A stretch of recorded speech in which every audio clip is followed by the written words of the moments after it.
Вести во понеделник на телевизија Здравкин. Јас сум Габриела Лескова во продолжение на станите на денот.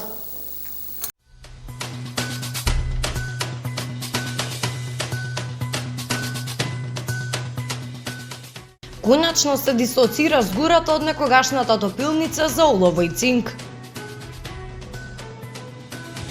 Здравствените работници преку видеообраќање ги молат граѓаните да ги почитуваат мерките за заштита.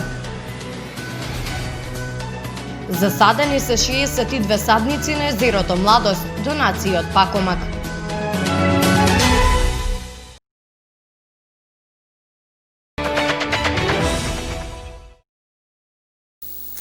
Овие вести ги започнуваме со правење на преглед и анализа за епидемиолошката состојба во Велес и Македонија.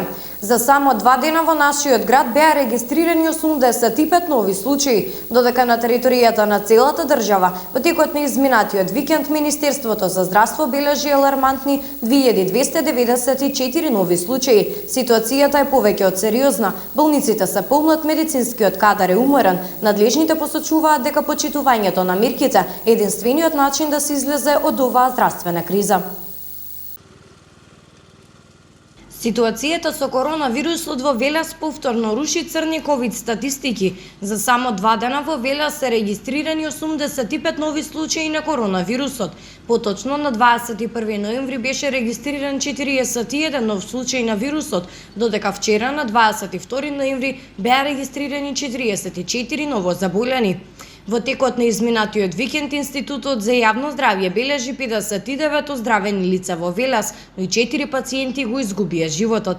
Заклучно со вчерашниот биланс представен од страна на Центарот за јавно здравје Велес, бројот на активни случаи надмина 800, поточно изнесува 819. Од почетокот на епидемијата во Велес и Велешко се заразиле вкупно 1750 лица, а 58 го изгубија животот. Кога станува збор за ситуацијата за коронавирусот на територијата на целата држава, исто така здравствените власти бележат огромен број на нови случаи. За 2 дена во Македонија се регистрирани вкупно 2294 нови случаи, 49 смртни случаи и 1416 оздравени пациенти.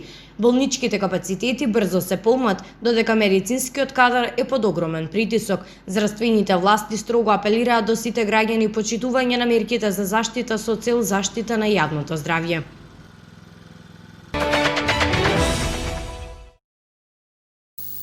Две успешни крводарителски акции организираше Црвениот крст во текот на изминатите денови. На 20 ноември на акцијата за дарување крв во Велешката касарна се собрани 24 крвни единици, а на акцијата одржана утредента во просториите на лековниот салон се собрани вкупно 34 единици крв.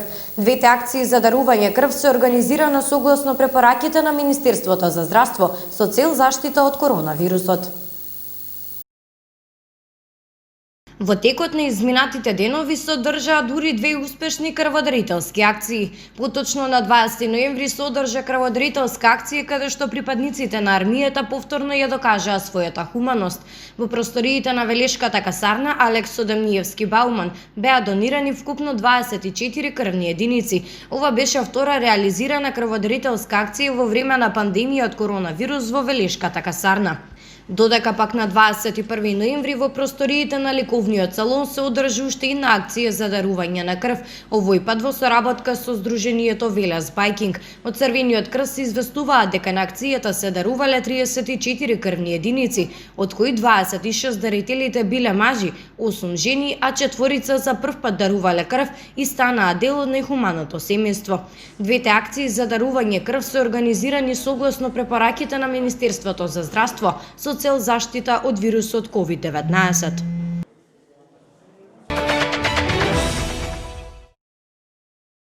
Вчера на 22 ноември во Велес се случи изборното собрание на Општинската организација на Дом, партија на Европските зелени. Како што се вели во доставеното соопштение, биле избрани членовите на Општинскиот одбор, членовите на извршниот одбор и надзорниот одбор.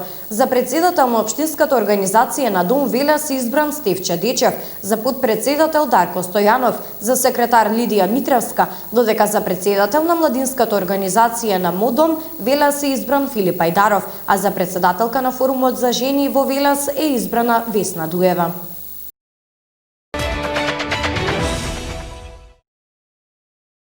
Од 17 ноември се започна со активности за конечно дислоцирање на згората од некогашната топилница за олово и цинк. Истата наместо во Малезија ќе се извезува во Косово и Србија. Поради активната состојба со аерозагадувањето, договорено активностите да бидат минимални и строго контролирани, затоа на ден се товарат по 4 камиони. Операторот Caps Mount Group, што стопанисува со ридот на олово-цинковата троска, од 17 ноември започна со активности за ископ, сеење, товарење и транспорт на техногената минерална суровина од локацијата Баш Колиби, позната како депонија за оловно-цинковна јаловина на некогашната топилница. Операторот на инсталацијата е должен активностите да ги изведува согласно условите и мерките пропишани во Б интегрираната еколошка дозвола која им ја издадовме на 2 октомври 2019 година. Заради актуелната состојба со аерозагадувањето помеѓу општината и операторот е договорено активностите да бидат минимални и строго контролирани. Затоа на ден се товарат по 4 камиони. Депонијата со згура наместо во Малезија ќе се транспортира во Косово и Србија. На локацијата е поставена сепарација и агрегат за обезбедување на електрична енергија, а во скоро време се очекува поврзување на инсталацијата на системот за снабдување со електрична енергија. Општина Велес соопшти дека е во постојана комуникација со операторот и дека ја следи состојбата.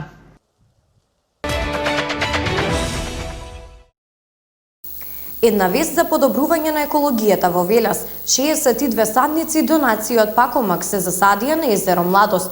Со ова Пакомак и Шпарка Себанка ја награди општина Велес за освоеното 3-то место на конкурсот за најеко општина за 2019. Дрвцата се засадија во границите на екокампот Авантури од страна на ЈКП Дервен.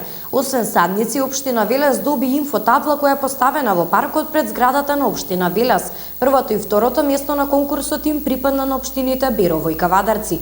Сите три општини покажале најдобри резултати во реализирани екопроекти во тековната година. Одвојниот буџет за екологија по жител и зеленило како и менаџирањето со вкупниот генериран отпад на ниво на општина.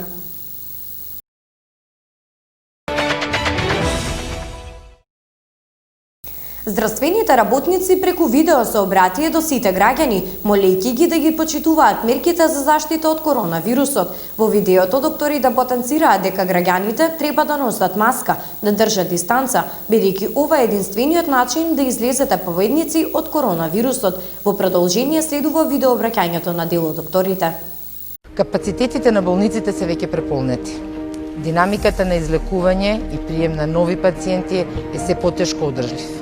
Би сакал да сватите дека ние неуморно се бориме за здравјето и животот на секој еден пациент.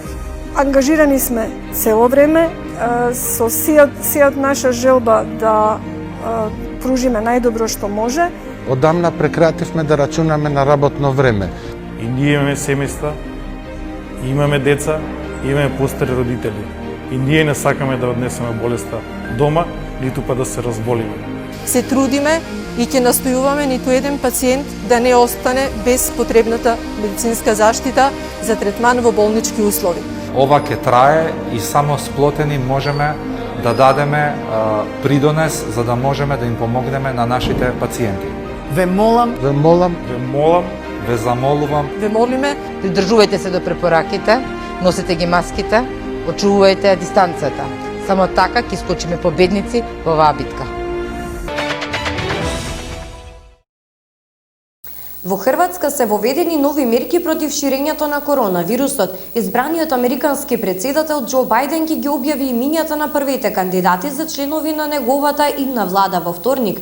Председателот Емануел Макрон ќе се обрати на нацијата во вторник во врска со состојбата со пандемијата и може да објави делумно олеснување на ограничувањата. Во продолжение правиме преглед на вестите од светот. Во Хрватска вчера се воведени нови мерки против ширењето на COVID-19, кои предвидуваат затворање на ноќните клубови, казината, како и ограничување на погребите и церемониите. Новите мерки ќе траат до 15 декември со можност да бидат продолжени. Јавните собири и настани се ограничени на 25 лица, а дозволено е да се прават свадби со мало присуство, односно до 15 лица, додека на погреб може да присуствуваат најмногу 25 лица. Угостителските објекти можат да работат до 22 часот со строго утврдени протоколи.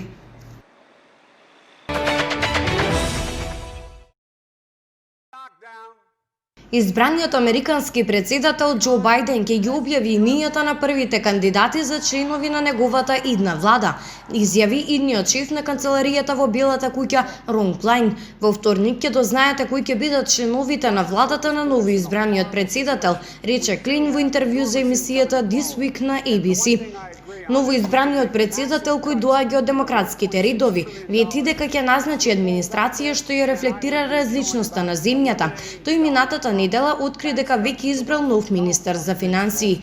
Бајден составува нова администрација додека актуелниот председател Доналд Трамп продолжува да одбива да го признае поразот и се обидува да ги оспори избраните резултати, изнесувајќи неосновани обвинувања за широко распространетата изборна кражба. Certain weapons they cannot own. Председателот Емануел Макрон ки се обрати на нацијата во вторник во врска со состојбата со пандемијата и може да објави делумно леснување на ограничувањата што се во сила од 30 октомври. Емануел Макрон ќе ги представи изгледите за неколку недели, особено како да ја прилагодиме нашата стратегија. Прашањето е како да се прилагодат мерките за карантин за да се подобри здравствената состојба, исто така да се избегне нова епидемија, изјави портпаролот Габриел Атал. Ки има 3 фази на облажување на карантинот со оглед на здравствената состојба и ризиците поврзани со некои компании. Првата фаза околу 1 декември, потоа пред празниците на крајот на годината, а потоа од 1 јануари 2021 година, додаде Атал. Макрон рече дека вториот карантин во државата кој започна на 30 октомври ќе трае најмалку 4 недели. Ограничувањата вклучуваат затворање на продавници кои не продаваат најважни работи, ресторани и барови. Но со неодамнешните податоци кои покажуваат дека Франција е на пат да го запре наглото зголемување на инфекцијата со коронавирус. Владата е под притисок на продавниците и деловните субјекти да ги ублажат ограничувањата за време на сезоната на божитни купувања, што за многу трговци е најважниот дел од годишниот обрт.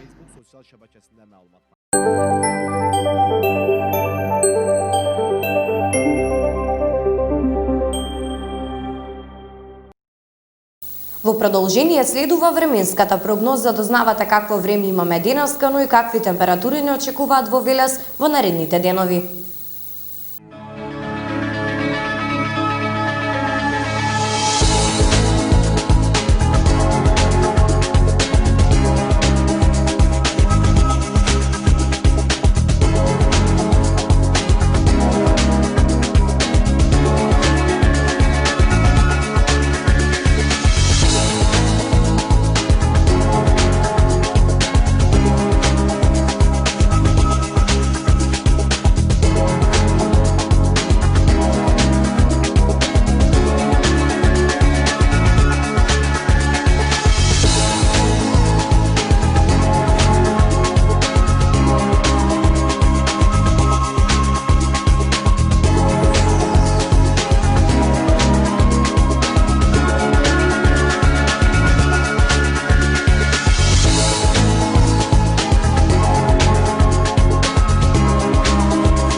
Почитувани гледачи, ова беше последната информација од ова издание на вестите. Повеќе детали најавувам во следното издание. Со вас сме од понеделник до петок во 17:20 и 22 часот. Пријатно!